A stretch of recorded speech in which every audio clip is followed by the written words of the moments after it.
80 minus 20 divided by 4 plus 5. A lot of you would say 80 minus 20 gives us 60, and then 60 divided by 4 gives us 15, and 15 plus 5 gives us 20. No.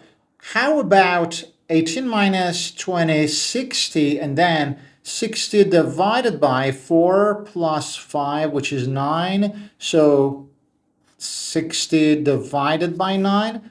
No, unfortunately, both of these answers are wrong because you fell for a big trap, hook, line, and sinker, and that's the order of operations. If you're asking yourself if there is any order of operations, yes, because without an internationally accepted order of operations, we would see chaos and confusion math. So let's see what this order, the true order is. It is called PEMDAS. It is an acronym. So let's see what PEMDAS stands for. P in PEMDAS stands for parentheses. E stands for exponents. M for multiplication. D for division. A for addition. And finally, S for subtraction. And this gives us an arrow of priority or precedence. So here we have the highest, and here we have the lowest priority.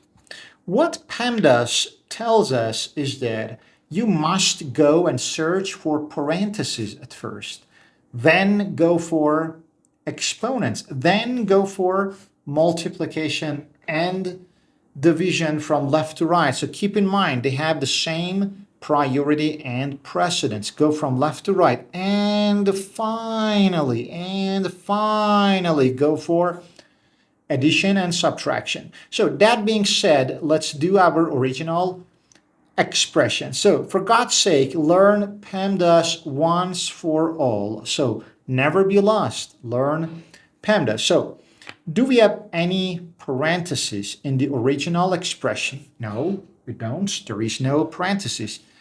Is there any exponents, powers, square roots, etc.? No. Is there any multiplication and division? Yes, there is. There is one division. So before anything else, we must do this division at first. So let's write everything else down. Again, 80 minus 20 divided by 4 gives us 5, and then plus 5. So it is just addition and subtraction. Go from left to right. 80 minus 5 gives us 75 plus 5. And 75 plus 5 gives us, again, 80. And that's the only and the correct answer. So for your homework, I try to challenge you further and complicated it with a bracket and an exponent here. So make sure to drop your answers in the comments below, and please subscribe to your channel, Prime Logic, to support and motivate me, and like the video if you haven't already. See you on our next video. All the best to you, my dear students.